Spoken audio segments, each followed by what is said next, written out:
Hey everybody, welcome to Grow My Officiant Business. Thank you so much for joining me today. I have some exciting news. The membership is now available if you are looking for templates, ceremonies and vows and things that you can use in your business that are completely customizable. I think there's more than 40 templates in there right now, and they're going to continue growing. They're customizable templates that I have used, that I trust, that get a great reaction out of couples and audiences alike. The membership has that and so much more, including live trainings and videos that are only available to members. Go check it out at growmyofficiantbusiness.com. That's the only thing I'm going to tell you before we dive right in, because on today's episode, I've got a question that someone in the group asked, and I'm excited to answer it because a lot of times we want to market and we want to do things right, but we don't really know the exact way that we should go about it to get the best results. Here is the question. The question is talking about considering a diverse range of generations in today's market, particularly the contrast between boomers, 1955 to 1964, and millennials and Gen Z, 1981 to 2012. Attracting and resonating with each of these demographics is crucial. So in your wedding officiant business, how do you effectively engage with and appeal to these different generations to gain their business as couples wanting to get married and find a good officiant? The gentleman who asked this question is pretty well known in our group, and once he sees this, he'll know exactly who he is. But he basically asks what strategies have we found as officiants to successfully bridge the gap between the preferences and values of boomers and younger generations. What a great question. So I'm going to break this down and dive in pretty deep. So hold on. This is going to be fun. So first of all, those of you who have gotten my book, the information I'm going to provide today is nothing different than comes out of the book. Now, I don't go into this exact topic, but the way that you address this question are principles that I teach in the book. We just have to break down how we separate the principles and make them match the two different types of generations. For instance, as you know, there are completely different values and different preferences of couples in those generations that are getting married. When older couples are getting married, most of them have been, not all, but most have been through the wedding process before. Most of them have been married before.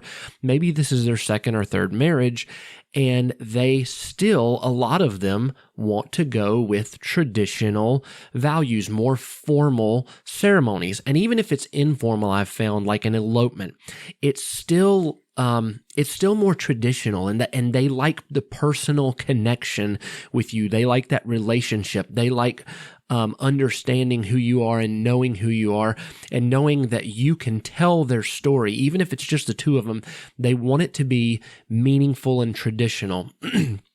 So they may prefer traditional ceremonies, especially if they're having a big wedding, but they still would like to probably have that more formal language and more formal rituals in their ceremony, even if it's an elopement.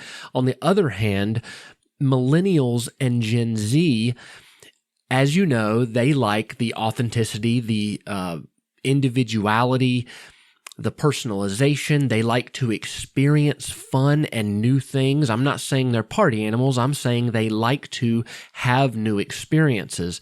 And they want something meaningful, definitely unique and customized, but they want it to reflect their individuality as a couple and their own personal values.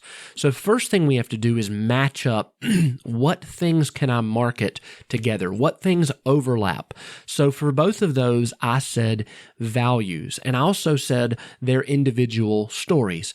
So one of the most important things is, you know, in your main marketing, if you want to attract both of these, you've got to include values. People have to see that right up front on your website and your social media, that you focus on their values as a couple and their individual stories, their individuality.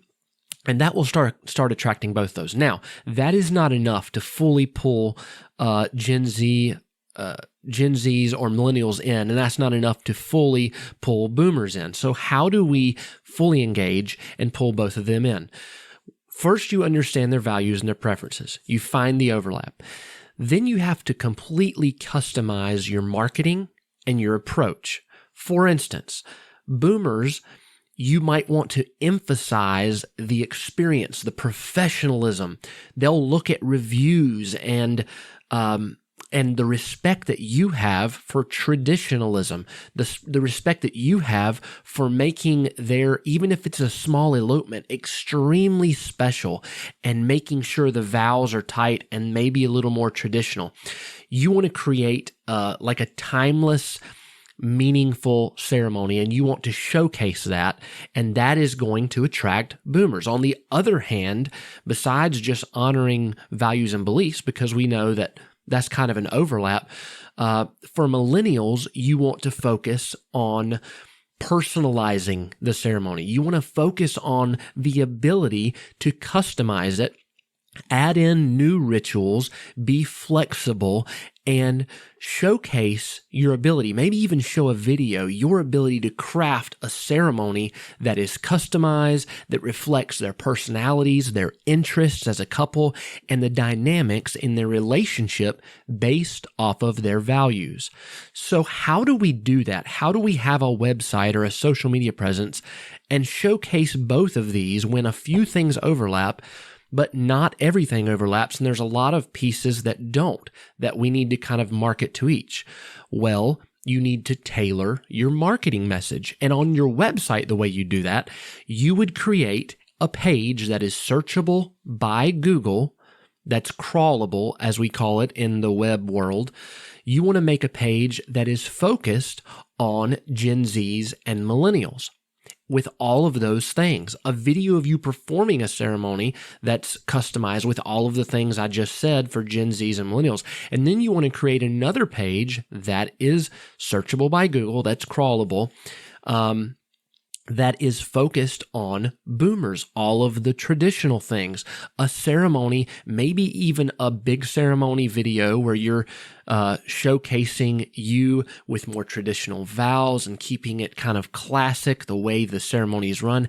And then maybe a video of you doing a small elopement where you kind of keep the same look and feel and you make it really special for an older couple. So then you're marketing to both.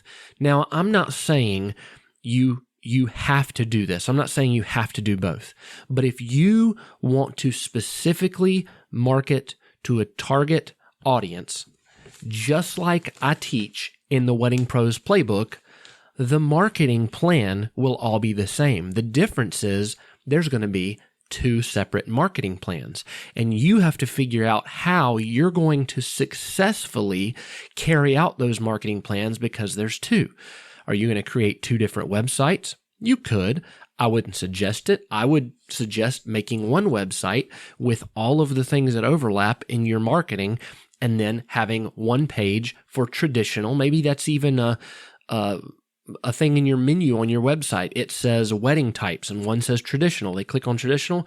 Wow, they do traditional stuff. And then the other one is customized or individual or whatever you want to call it. There's another page and they click on that one. Oh, well, he does like customized weddings, and they're a little different and they're more modern, and I like this. And that, goes towards a millennial and Gen Z. So you've got to tailor your marketing messages and figure out how you're going to carry out your marketing plan in both ways.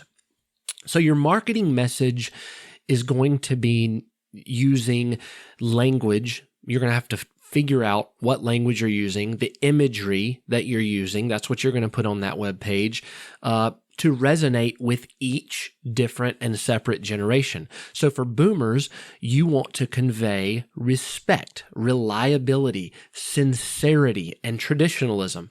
For millennials, you're going to emphasize authenticity, inclusivity, and modern practices. So if you keep it pretty tight, there are going to be some millennials who are kind of on the outer edge of that, and they don't love all that stuff, but they're still going to be attracted to that. There's going to be some boomers that are kind of on the outer edge of all the traditional kind of stuff, but they're still going to be more attracted to that. So keep it pretty tight. Don't stray way outside that circle. Make sure you're focused on making those marketing message specifically to those terms that I just said: respect, reliability, sincerity, and then inclusivity, modern ceremonies, and authenticity. So keep it pretty tight.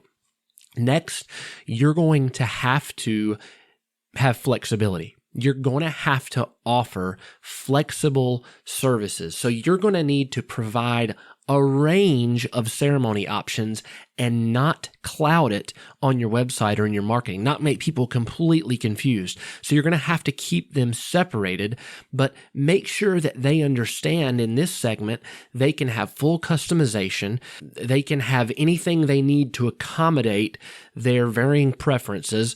They can have a budget of a small budget or a large budget. It's completely customizable. And your Gen Zs, millennials are going to go towards that. You're going to want to offer virtual consultations because millennials and Gen Zs will love to jump on a Zoom call or jump on a FaceTime call and have their meeting with you. You need planning tools that cater to these two different generations. You need to add to a level of convenience, and you need to have some tech savvy tools for younger couples. I'm not saying you have to have an app, but it needs to be fully functional on your webpage, and it needs to be ease of use. They need to be able to fill out their form. I suggest using something like Honeybook, where they can fill out a form. It sends them a message, thank you. You contact them. They get a contract through email. They can do it all online. That is going to be the tools you need to grab the attention of the younger generation. The older generation, you can send an invoice by email. They'll love email. They'll love talking to you through Facebook Messenger. They will like just talking to you on the phone. So you've got to keep all of these different flexibility options for your business and for your marketing completely open. And you've got to think and figure out the exact plan of action. What is my marketing plan for millennials and Gen Zs? Then, how am I going to effectively keep functionality in my business and be able to do things that millennials and Gen Zs like? How am I going to do my contact forms? How am I going to do the Zoom calls? All of that stuff. If you're willing to do that, then you can absolutely 100% target millennials and Gen Zs properly and get great results. On the other hand, can you, with boomers, not go crazy with the technology? Can you reach out by phone call after they fill out an interest form and talk to them on the phone and take payments over the phone? I suggest like PayPal Business. That's great. You can enter their card number in, take it right through there.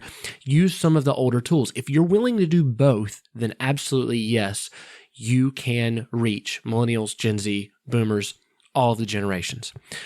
Now I want to talk about shared values, because shared values are something in my questionnaires I ask every couple, no matter what generation they are.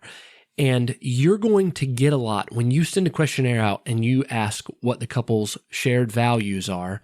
They're going to have a list. Usually there are 5 to 7 shared values. And you're going to understand exactly what that couple wants. So my suggestion to you is to have the marketing on your website blanket marketing enough to know who you are, your personality, but not so descriptive that it scares away Gen Zs or scares away boomers. It needs to be enough to where they want to inquire with you and they see how professional you are and they fill out the questionnaire. Then when you get the questionnaire, you can look at their shared values and say, oh, I know exactly where they stand. They're traditional or they're not traditional, and you'll know which way to go to impress them enough to sell them on the fact they 100% definitely need to go with you. And then you can just impress the fire out of them with sending the millennials and Gen Zs down this road and having your meeting on Zoom and all of this stuff, and sending the boomers down this road and dealing with phone calls and sending them an email invoice and all of these other things. So you'll know which way to go, and then you'll know which way to go in your ceremony too, obviously. So shared values, showcase how your approach to officiating aligns with all of these values and all of these things that you understand about them now and you know. And regardless of what generation they're in, they will like you and they will go with you. This is not rocket science. It's not extremely difficult. The hard part is sitting down, doing a marketing plan for both of these segments, these generations, and then figuring out what tools you're going to use for each. Then you need to seek feedback, okay? So you need to ask the couples that you've already married that fit the Gen Z millennial, ask them questions, figure out what their needs are, ask what they liked about you, what they didn't like about you, what their preferences were, how satisfied with everything that you did, and is there anything that you could have done that would have fit their generation more? Tell them what you're doing. If you've already done business, say, hey, I'm trying to figure out your generation. Can you tell me some things I did that you didn't like, things I did that you did like? And then ask the same for boomers. Then you'll need to adapt your services accordingly. It's pretty easy. Now, the last thing that I want to talk to you about is once you've figured all this out, you've sat down, you've thought about it from the podcast today, from the YouTube video today, you understand exactly, pretty much what the generations are looking for. You're still going to go ask your people, the people that you've already done their weddings, so you can get more feedback. Once you get the feedback, the important thing is do the work. People have bought the book. Are they doing the work? People have downloaded the guide to start their officiant business, the free guide on the website. People have downloaded the strategic growth guide, the guide to building wedding business relationships. All of these tools that I'm giving you are great, and they are in your toolbox. The question is, are you going to open your toolbox? Are you going to take action? Are you going to do this stuff? Your job now is to build trust and rapport with your marketing. You need to establish trust and rapport with couples. You need to demonstrate empathy, understanding, professionalism in everything on your website, on your social media, on the things that you have them download, in your questionnaire, in your first chat with them, in their first experience with your business, in all of it. Showcase testimonials. If a lot of you haven't got any testimonials yet, you haven't reached out to anybody. You've reached out to one person and said, hey, can you do me a video and talk about how much you enjoyed my services? And they said no, or they never did it. And then you just gave up. Don't do that. Get that first testimonial video. Get those reviews. Get the written reviews. Get the video, the audio. Get the reviews and testimonials and use them to your advantage to sell your business. The endorsements from the couples that you have already married are enormous. They're huge, and they will have a huge impact on your business. Satisfied couples are what will sell your business down the road. Getting more business, that's all about building SGPs, strategic growth partnerships. Get the book, read the whole SGP section, get the guide, the free guide on the website. Learn about strategic growth partnerships, and don't just say, oh, that's a term Chad came up with. No, that's how I built a large business. And you can do it too. So by adopting and adapting all of the principles and the things that I just said and sitting down, coming up with your marketing plan, where do you need the messaging at? Do you need to put it on your social media? Yes. Do you need to put it on your website? Yes. Do you need 2 separate pages on your website that talk about different generations and what they like? Yes. You don't have to talk about generations, but at least go down what you offer. You need a traditional page. You need a customized page. You need a page that talks about how you can make their wedding so unique and them. You need to sell yourself in every way you can. A lot of people are building their websites, they're getting the tools, and then they're just not selling themselves. They're not doing the work. So their business sits there and they're like, I just need some business. I just need some business. And my question is, are you going to get the business? The people out there have your money. The couples out there want you to marry them, but they don't know you yet. They're not coming to you. You've got to go to them. They will come to your website, but you've got to make sure your website's out there. Thank you so much for joining me. I hope I'm not preaching too hard at you. I'm just really passionate about this, and there are things that are easy to do. You've just got to do the work. Thanks so much for joining me. Head over to the website, become an Officiant Pro member today. Forget just the template library that will help you. We're having a free training next week that will teach you how to get more clients, how to make more money as a wedding officiant.